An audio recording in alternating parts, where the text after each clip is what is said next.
Mais do que uma palestra, eu gostaria de ter uma conversa com os senhores e as senhoras. Eu queria dizer que eu fiquei muito contente de estar aqui, professor Bosco. Esse segundo foro Brasil-África foi um momento de ouvir coisas que eu há muito tempo suspeitava e de que, de alguma maneira, eu concordo. As observações do Dr. Petrônio Vieira sobre as questões de financiamento das nossas exportações de serviços e bens, ao meu ver, são muito procedentes. E esse tipo de evento possibilita este diálogo entre o Estado, os empresários, os acadêmicos, o público em geral. Eu estou no Ministério das Relações Exteriores desde 1978, quando a minha esposa, agora embaixatriz, naquele tempo ainda uma estudante, me disse: Paulo, vá trabalhar em algo mais interessante e ganhar um pouquinho mais do que como professor. E eu sou a cabeça do casal, mas obedeci e tive até êxito no que eu estou fazendo na vida. E a minha primeiro trabalho no Itamaraty foi na divisão da África 2, que é a divisão que cuida dos países de língua oficial portuguesa e dos países tratava África Oriental e África Austral. E o meu primeiro posto foi em Dar es Salaam, em 1981, janeiro de 81, ainda no período de Mwalimu Nyerere, quando a Tanzânia era um país muito socialista. A minha esposa sempre me chamou de algo que eu não gosto muito, mão de vaca. E um dos poucos momentos na minha vida em que eu senti uma certa angústia de não ter como gastar dinheiro foi na Tanzânia de Nyerere. Eu não tinha o que comprar. Era um país extremamente agradável e acolhedor. Um povo maravilhoso, e ir de onde eu morava, no Bahari Beach, até o centro da cidade de Dar es Salaam, para a minha embaixada, era um caminho por uma estrada de terra entre coqueiros, lembrava muito Salvador da minha juventude. Regressei à Tanzânia para os 50 anos da independência da terra firme, do que era Tanganyika, antes da união com Zanzibar. E aquela estrada virou uma avenida de 4 pistas, extremamente engarrafada, cheio de carros japoneses e chineses, e eu dizia: está melhor ou está pior? Não está muito diferente da minha cidade, da Bahia, hoje muito engarrafada. Ou seja, nós, os brasileiros e os africanos, experimentamos nesses 30 e poucos anos grandes transformações. Estávamos falando aqui de infraestrutura, e eu coleciono moedas. Então, e às vezes cédulas. E uma das cédulas que eu gosto mais é, se eu não me engano, a cédula de 100 ou 500 kwanzas de Angola. Porque nela está um retrato da hidrelétrica de Capanda.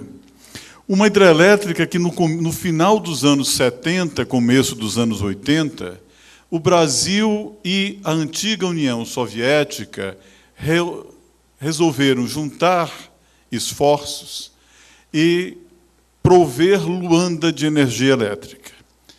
Naquele momento era algo relativamente arriscado.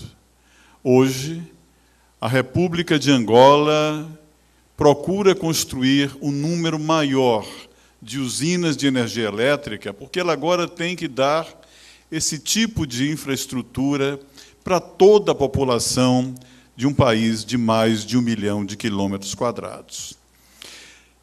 Este seminário possibilita que nós conversemos sobre esses temas. a exposição do Dr. Antônio Nunes, que eu gostei muito, sobre a ligação de cabo submarino de fibra ótica entre Luanda e Fortaleza, é um exemplo de como nós podemos trabalhar juntos para melhorar, em última instância, a nossa vida. Eu tenho, como subsecretário-geral político 3 do Itamaraty, às vezes dificuldade de ligar para Conakry, para Freetown, para Monrovia. O meu celular ou telemóvel da Vivo ou da TIM diz assim: este número não existe. E eu sei que o número existe, que o número não é uma bruxa. Não é? É porque ele tem que seguir por caminhos diversos. E muitas vezes então eu mando um e-mail para o embaixador lá, esperando que ele esteja acordado, e digo: XYZ, ligue para mim. Eu normalmente dou ordens a eles, eles tremem assim quando recebem o meu e-mail, mas ligam. Não é? Essa linha de cabo submarino nos dá aos brasileiros uma certa liberdade de escolha. E havia uma competição entre Angola e a África do Sul, me lembro de ter tratado isso há mais de um ano atrás, sobre qual seria o melhor cabo para o Brasil se ligar com a África. Eu sempre achei que a Bahia era o melhor lugar para os cabos chegarem, mas ganhou Fortaleza. Não é? E, de certa maneira, aquilo que o doutor Nunes falou, de que a Bolsa de São Paulo pode se ligar com a Bolsa de Singapura por um cabo que saia leste e sul, é um elemento adicional do Brasil inserir-se no mundo. Então, por que eu falo isso? Eu falo isso porque a nossa relação com a África, um continente cujo território é 3,5 vezes maior do que a do Brasil, um imenso território entre nós e a Ásia e a Europa, serve de trampolim para estas relações cada vez mais importantes do Brasil com o mundo. E isso não é a primeira vez que nós usamos o saliente do Nordeste como trampolim. Na Segunda Guerra Mundial, Natal foi o grande trampolim da aviação americana chegar para lá. Nós nos esquecemos. Na Primeira Guerra Mundial, o Brasil mandou uma frota para Dakar, veio a gripe espanhola, matou metade da tripulação, estão lá no cemitério, mas era um momento em que o Brasil precisava como eu diria assim, reafirmar-se como nação participante de um esforço enorme das democracias contra o que na época se chamava a barbárie dos impérios centrais. Então, a nossa relação com a África, eu não quero aqui voltar ao que falei, chegar a Tordesilhas na abertura, tem mais de 500 anos, mas tem um futuro muito mais brilhante e promissor. Porque, voltando ao mote da outra conversa inicial, o Brasil foi um país que fez um imenso esforço para aparelhar os seus recursos humanos e, assim, construir o seu desenvolvimento. Ex-aluno da Escola Politécnica da Bahia, eu sei como é importante preparar engenheiros para resolver aqueles desafios que o crescimento populacional, que as exigências da vida moderna nos impõem. E aqueles estados, os 54, 55 estados africanos, passam exatamente pelo mesmo processo que o Brasil passou. Em 1906, nós não tínhamos uma universidade nesse país. Criamos a Universidade do Brasil.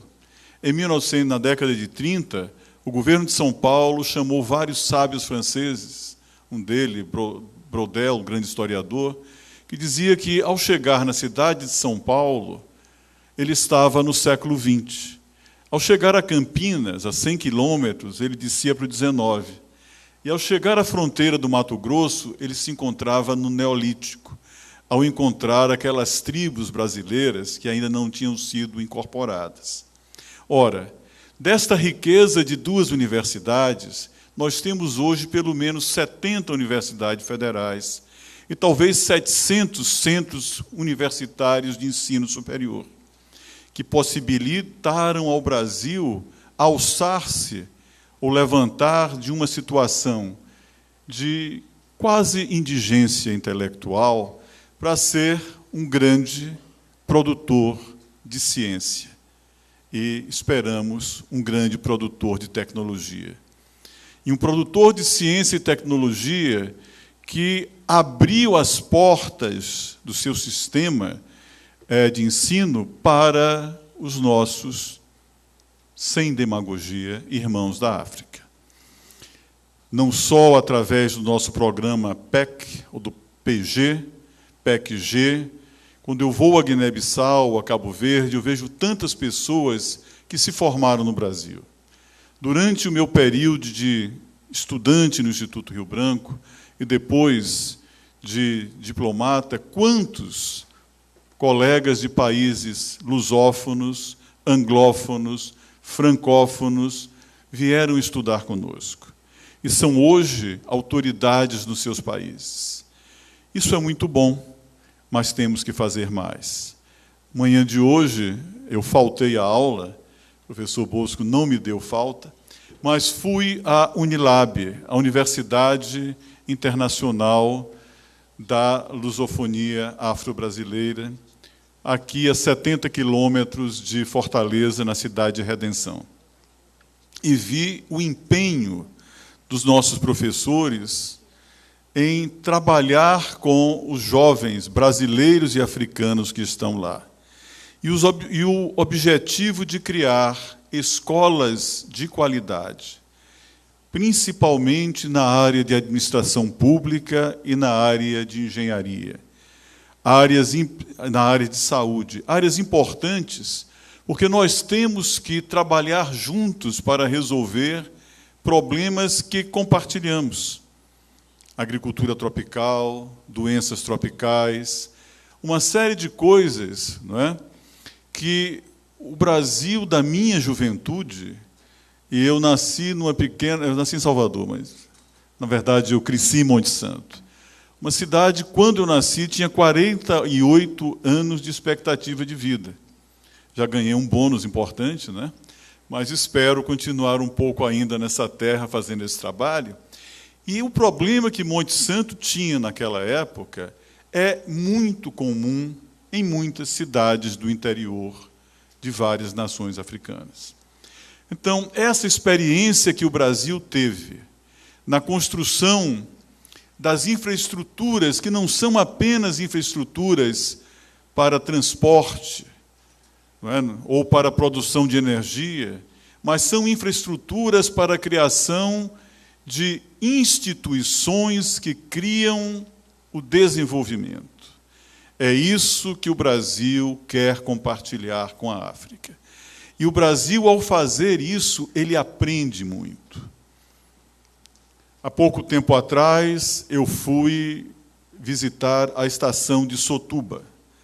Sotuba é uma pequena localidade ao sul de Bamako, onde, na República do Mali, havia uma guerra no norte do Mali, mas o nosso embaixador nunca saiu de Bamako, nem os nossos técnicos da Embrapa, e estávamos trabalhando dentro de uma coisa chamada o projeto Cotton 4. 4 países da África, o Mali, o Burkina Faso, o Chad e o Benin, e agora juntou-se o Togo, para trabalhar no desenvolvimento da cultura do algodão. E a experiência brasileira de produzir, junto com o algodão, milho e feijão, foi passada para lá. Essa estação de Sotuba tinha sido desenvolvida pelos franceses, os americanos estavam lá. Nós gostamos muito dos franceses e dos americanos. Mas quando chegaram os nossos técnicos, começaram a utilizar bolas de borracha de aniversário, não é, colocar nas plantas. E diziam que os franceses disseram: o que é que esses brasileiros querem fazer aqui? Festa infantil? Não é?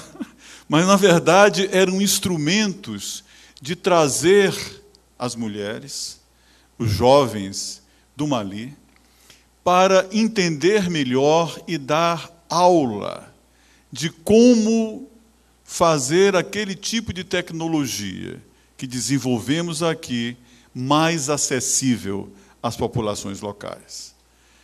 E daquela coisa que era um pouco chamar a atenção, fazer dos africanos aquela estação, e não apenas de alguns técnicos, mas de trazer o povo para aprender e multiplicar aquele conhecimento, nós começamos a trabalhar com pequenos mosquitos africanos que comiam os ovos de grandes lagartas africanas que comiam algodão. Ou seja, nós estávamos tirando o mercado de algumas grandes companhias que vendiam agrotóxicos. Nada contra os agrotóxicos, eles são necessários, mas eles têm que ser usados com uma certa judicialidade. E, ao mesmo tempo, nós tínhamos que usar aqueles mecanismos. Ou seja, os nossos técnicos no Mali não estavam apenas transmitindo conhecimento. Eles estavam trabalhando juntos com técnicos do Mali, do Burkina, do Togo e do Chad, para desenvolver juntos ciência. Ciência que depois seria trazida está sendo trazida para o Brasil. Ou seja, nós podemos trabalhar juntos e aprender juntos. Uma outra história, eu falo muito eu, desculpem isso, mas eu era um jovem segundo secretário e recebi o encargo de receber, no Rio de Janeiro, um grupo de 50 membros da SWAPO, que era a Organização para a Libertação do Sudoeste Africano, naquele momento lutando contra o regime racista da África do Sul, a partir do sul de Angola. E a Comissão de Transnacionais das Nações Unidas perguntou se o Brasil podia treinar algum deles para desenvolver, no futuro, políticas para a área de mineração. A Namíbia é um país extremamente rico em diamantes e urânio. E nós fizemos 2 semanas de seminário no Rio de Janeiro, no café, etc. Todo mundo tinha um pouquinho de dor de dente. Levamos aos vários dentistas do Rio. Um deles disse assim, mas que maravilhosa obturação que o senhor fez aonde? Na Finlândia? E o namibiano disse, fiz com o doutor finlandês em Angola. Eu senti o dentista com aquele enorme prazer, não é, de ver uma obturação ainda de amálgama. Bem, muitas dessas pessoas voltaram à Namíbia. As nacionalidades da Namíbia são voltadas para a agricultura, o deserto, e não usam muito o mar. E um deles é o atual presidente Porranga, né? Perguntaram, no começo dos anos 90, ao Brasil, se nós poderíamos ajudá-los a fazer a ala naval da sua força de defesa. Hoje, a Namíbia tem uma marinha formada no Brasil que fala português. E, há pouco tempo atrás, Moçambique, Angola, Guiné-Bissau, Cabo Verde, São Tomé e Príncipe, Portugal e Timor-Leste acolheram a Namíbia como país observador da nossa CPLP. Ou seja, a experiência brasileira serviu para um jovem país africano, um dos mais jovens, criar um instrumento de defesa econômica a partir da sua força naval. E depois levou a Namíbia a pedir à cooperação brasileira para delimitar a sua zona econômica exclusiva e a plataforma continental. São exemplos, não é, da nossa interação com a África, que de vez em quando dão os contratos, né? A Namíbia resolveu comprar alguns barcos e lanchas no Brasil, mas não só no Brasil, comprou na China, é um direito dela. Mas eu dou esse exemplo como um modo com o qual o Brasil trabalha. Foi a Namíbia que quis fazer uma marinha aqui, foi a Namíbia que nos pediu para cada ano mandar 4 jovens oficiais que tiveram que ralar, suar e servir na Escola Naval do Rio de Janeiro. Não foi um projeto, vamos botar esses caras aqui para fazer 6 semanas e viram oficiais. Não. trabalharam junto com os nossos oficiais. Essa maneira que o Brasil trabalha, ela se multiplica na presença dos brasileiros que fizeram capanda, daqueles como Paulo Reg, que foram para o Sudão, e isso nos dá um grande orgulho.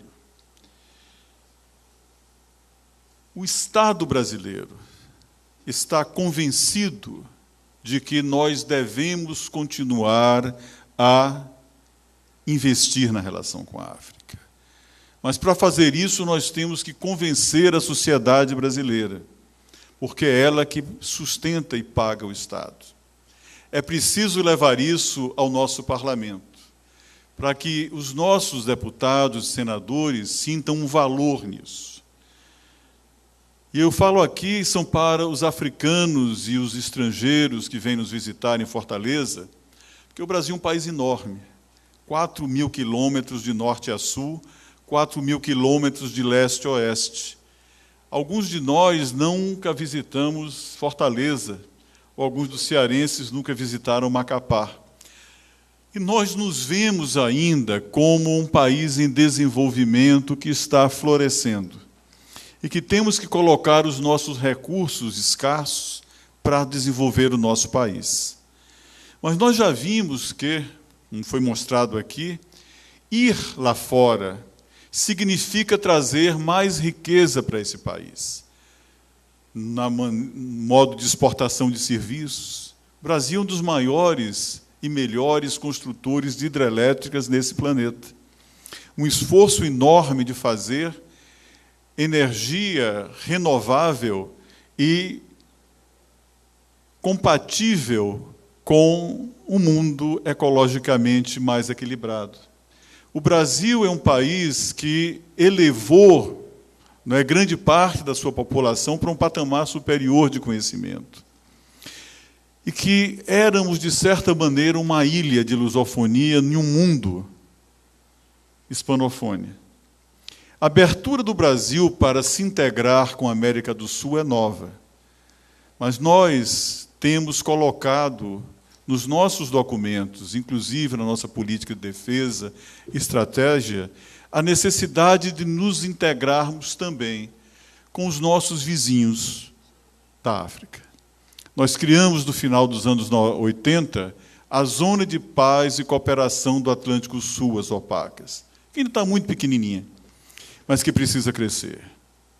Quando eu era um jovem secretário, um dos meus chefes, o embaixador Zambuja, dizia o seguinte: Paulo, nós do Estado, e aí o Itamaraty, o MIDIC, a Apex, o Ministério da Fazenda, COFIG, CAMEX, toda essa parafernália de órgãos, nós somos, de certa maneira, o osso deste esqueleto brasileiro.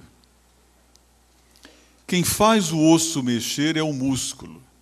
E o músculo é exatamente a empresa privada, a universidade, a sociedade civil, ou seja, o povo brasileiro, as igrejas. Se nós chegamos hoje em África, vemos tantas igrejas brasileiras.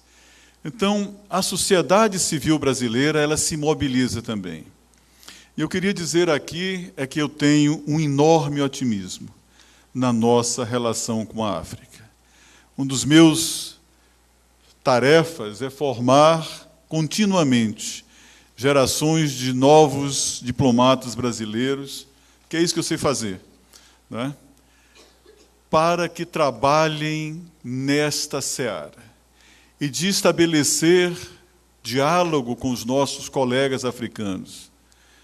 O embaixador da Costa do Marfim, ou da Côte d'Ivoire, eles não gostam que a gente fale Costa do Marfim, não é? Em Moscou, foi meu colega do Rio Branco. Ele tinha sido embaixador da Côte d'Ivoire no Egito. Não é? E tantos outros que nós encontramos que estão sempre prontos a estabelecer esse diálogo. Mas, como eu disse aqui na abertura, Manuel Lubice não está contente comigo, ele quer que eu trabalhe mais, ele quer que o Brasil esteja mais presente em Moçambique. Moçambique é um país exemplar naquilo que o Brasil pode, efetivamente, trabalhando em infraestrutura, representar para uma integração dos países da África Austral, a SADC. Essa estrada de ferro que atravessa a província de Tete, atravessa o Malawi, um outro país independente, e chega no porto de Nacala, ela pode servir também de uma transposição de uma experiência brasileira no Cerrado para a Savana, o pró-Cerrado e o pró-Savana. Meu filho mais velho, que é um biólogo, de vez em quando diz: meu pai, o senhor não sabe de nada, o senhor não entende de proteção ambiental. Eu tiro os óculos, mon Dieu, estudou na França, acha que sabe mais do que eu, né? Mas é um exemplo, não é, de uma perspectiva que nós do Estado temos que estar prontos a ouvir e a esclarecer.